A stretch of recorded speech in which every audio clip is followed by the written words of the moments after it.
It's Unpacking Peanuts, fun size. Hey, everybody. Welcome to the show. We thought we'd give you a little bonus here. We're going to do a mailbag episode. We've been hearing from some of you out there, and it's always nice to hear from our listeners. So we thought, since, things are shifting around here, we're playing with new formats and experimenting wildly, we thought we'd throw in a mailbag episode for you. So, here we are. Liz, what do we got in the mailbox? Well, we heard from Anne from Pennsylvania, who says, I just wanted to let Michael know that for the entire run of the podcast, I have only listened during my lunch break.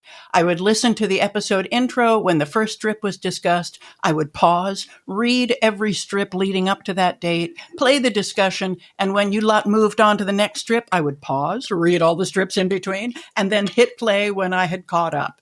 All 17,897 of them. Thank you. She says, thanks for providing the structure and the joy of companionship for doing something that seemed otherwise unattainable. You gave me the motivation to legitimize my fandom.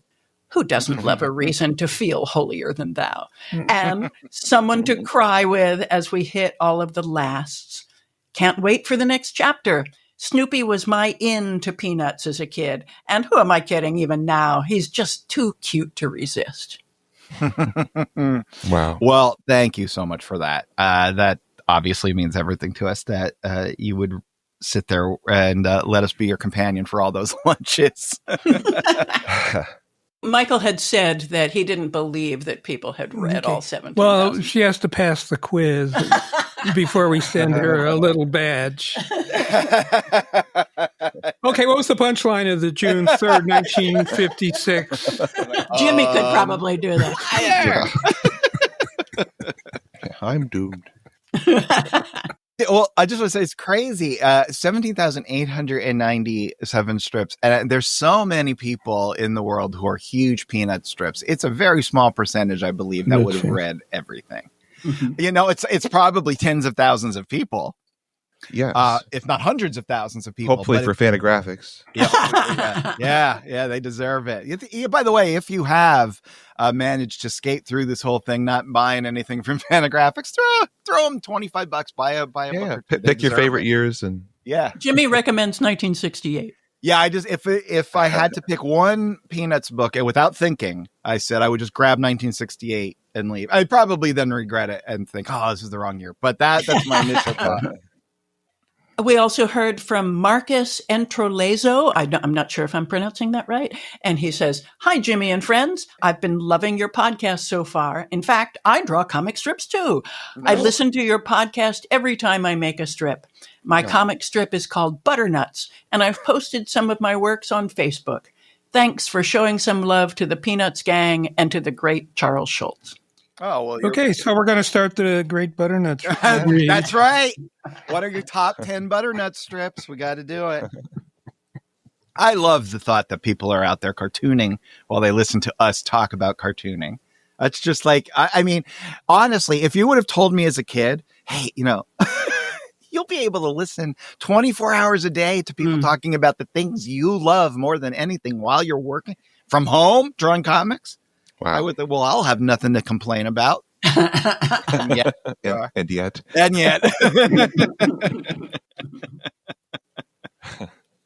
And Aaron Foringer sent us a strip from May 22nd, 1978, and he has a couple of questions. Jimmy, can you read that strip for us? I sure can. Just give me a second to get the... That is a mystery. We didn't pick this strip, so we didn't put it in the obscurities.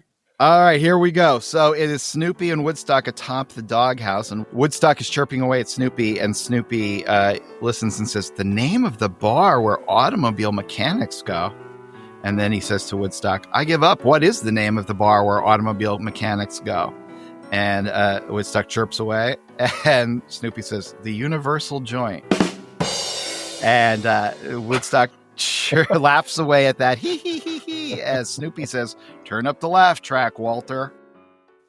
So Aaron writes, can you guys discuss who Walter is and why he controls the laugh track? Sure.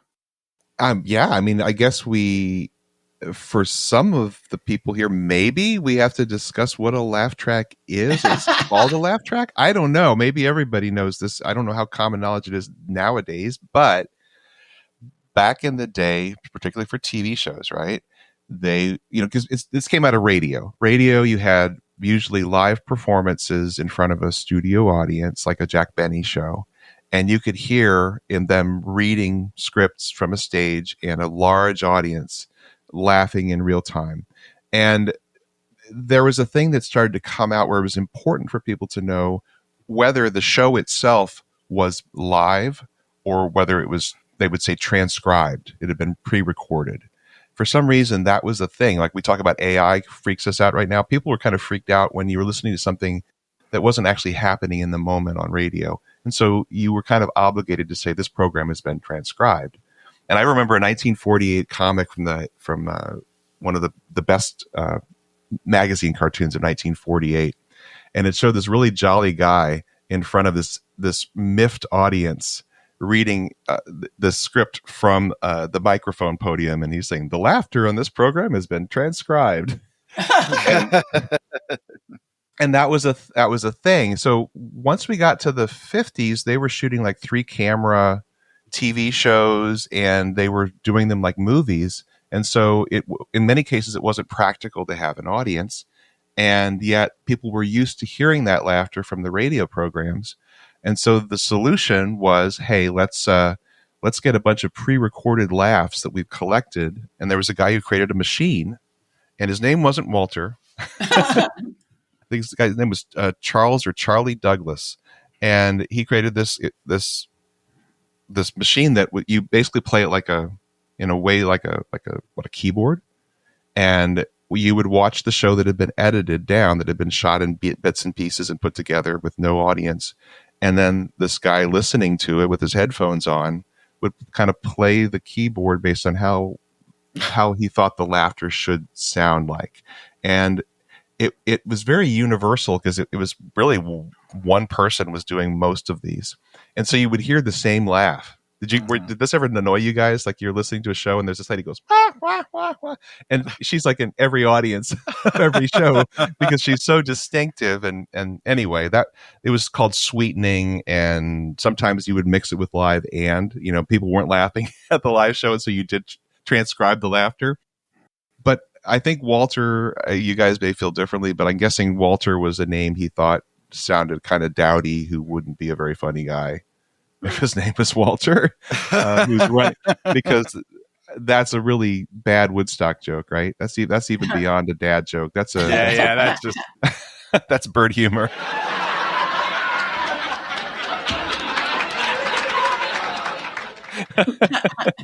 So anyway, that's my story. I think there was no Walter, but Walter is the perfect name in Schultz's mind, right?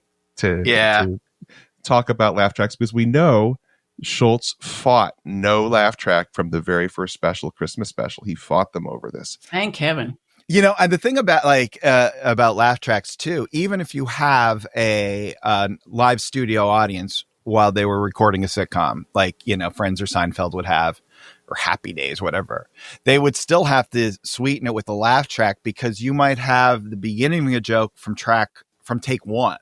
Yeah. The middle of a joke from take 5 and the end of a joke from take 6. And if you just let the audio go, it would be chaos. You would hear the cuts. Yeah. Right. It would be, or they muffed it.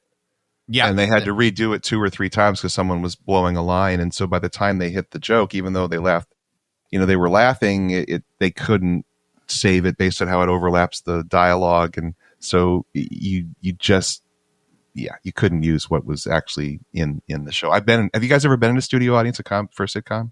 Not for a sitcom, no. Not for a sitcom. I was in for Let's Make a Deal. Oh, wow. That's cool.